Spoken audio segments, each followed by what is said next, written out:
El 1 de mayo de 1945, el día después de la muerte de Hitler, el pueblo alemán recibió la noticia de que el Führer había caído en la batalla y que debían continuar luchando contra la amenaza bolchevique.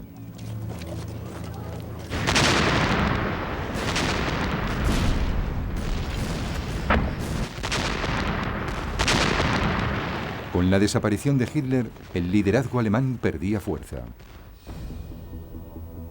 En Berlín, Joseph Goebbels y Martin Bormann intentaron negociar con los rusos un alto el fuego en toda la ciudad. Pero el comandante ruso, el mariscal Zhukov, exigía la rendición incondicional de todas las fuerzas alemanas en todos los territorios. Era más de lo que Goebbels y Bormann podían ofrecer. La lucha en Berlín continuó.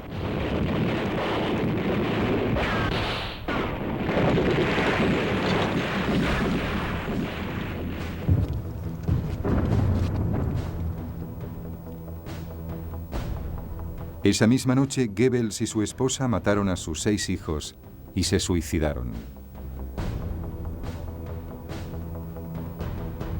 Fue también esa noche cuando Bormann desapareció. Durante los años 90, una prueba de ADN confirmó el hallazgo de su cadáver en Berlín.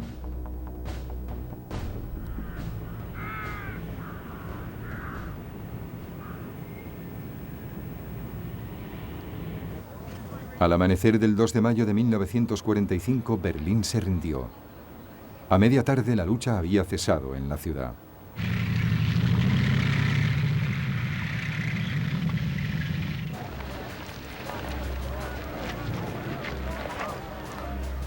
Por todo el país, el ritmo de la rendición alemana fue aumentando.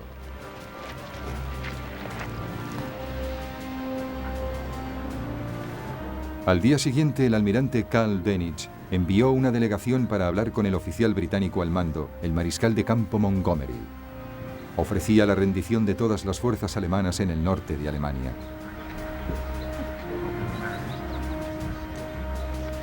Montgomery respondió diciendo que no tenía autoridad para aceptar una rendición en nombre de los estadounidenses o los rusos.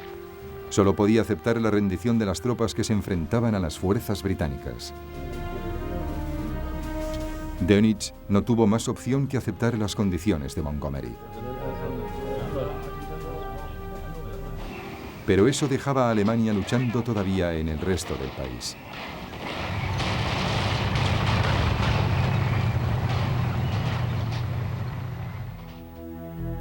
Dönitz envió otra delegación a ver al general Eisenhower, el comandante supremo aliado, para llegar a un acuerdo de paz con Occidente, pero evitó cualquier referencia a una rendición ante los rusos.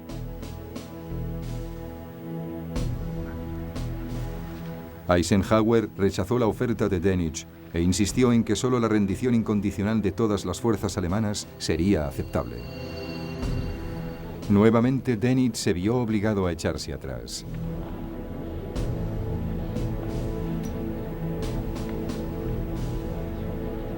A las 2:41 de la mañana del 7 de mayo de 1945, en el cuartel general de Eisenhower, en Francia, el general Alfred Jodl, jefe de operaciones de Hitler durante los 6 años de guerra, firmó un documento de rendición incondicional.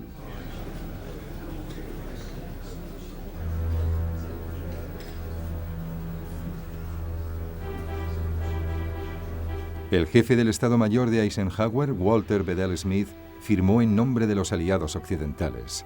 El general Iván Susloparov firmó en nombre de la Unión Soviética.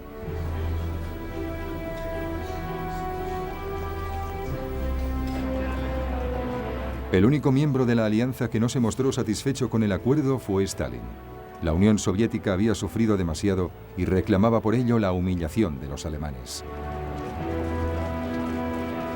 Así que Stalin desautorizó a Susloparov y declaró que Rusia solo aceptaría la rendición en Berlín.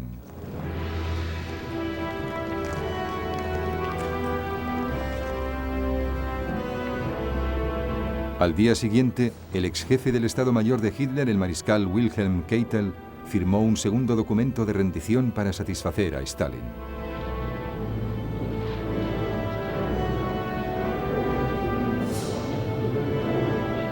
El mariscal Zhukov firmó en representación de la Unión Soviética y el mariscal del aire, Sir Arthur Tedder, firmó en nombre de los aliados occidentales.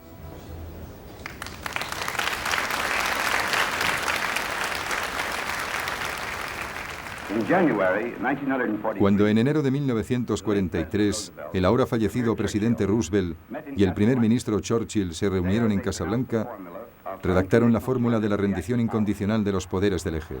En Europa, esa fórmula finalmente se ha cumplido.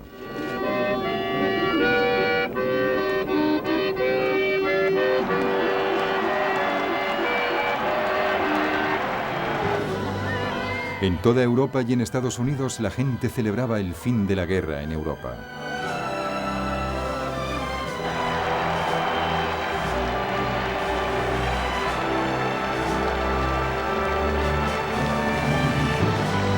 A partir de entonces, el día después de la rendición alemana, el 8 de mayo de 1945, se conocería como el Día de la Victoria en Europa.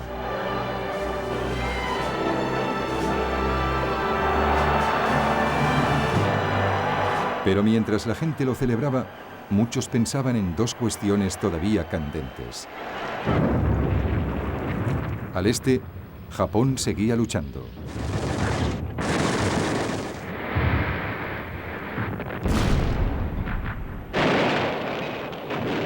Y en Europa, el continente estaba en ruinas y tenía grandes problemas que había que solucionar.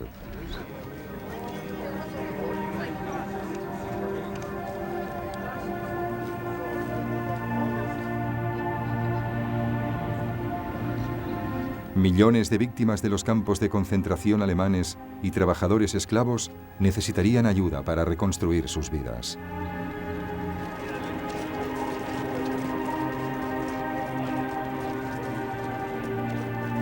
Millones de soldados alemanes capturados tendrían que ser investigados antes de permitirles volver a casa.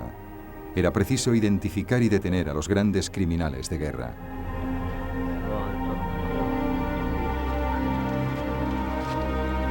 Las SS eran un objetivo muy particular.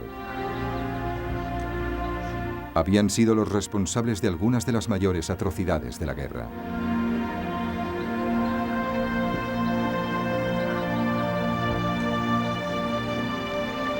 Importantes nombres del nazismo como Hermann Göring, el jefe de la Fuerza Aérea de Hitler, fueron detenidos y mostrados ante las cámaras.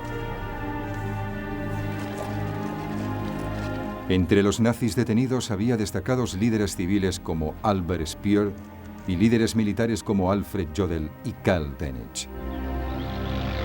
Se les juzgaría en la ciudad alemana de Nuremberg por crímenes contra la humanidad. Debe declararse culpable o no culpable. Bekenne mich im Sinne der Anklage nicht schuldig.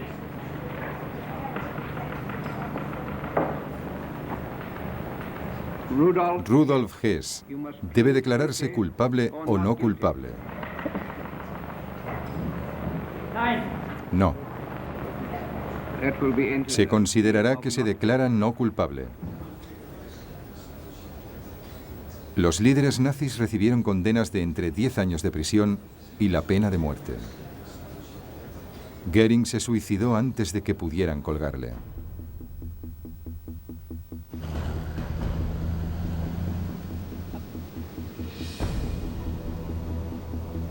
Dos meses después de la rendición alemana, los aliados se reunieron en el barrio de Potsdam, en Berlín. Alemania fue dividida en 4 zonas de ocupación: soviética, británica, estadounidense y francesa. Aunque Berlín estaba en zona soviética, se dividió del mismo modo entre los aliados. Los pueblos de Europa también se encontrarían divididos. Algunos de ellos vivirían bajo el control de los aliados occidentales y otros bajo el control de la Rusia comunista.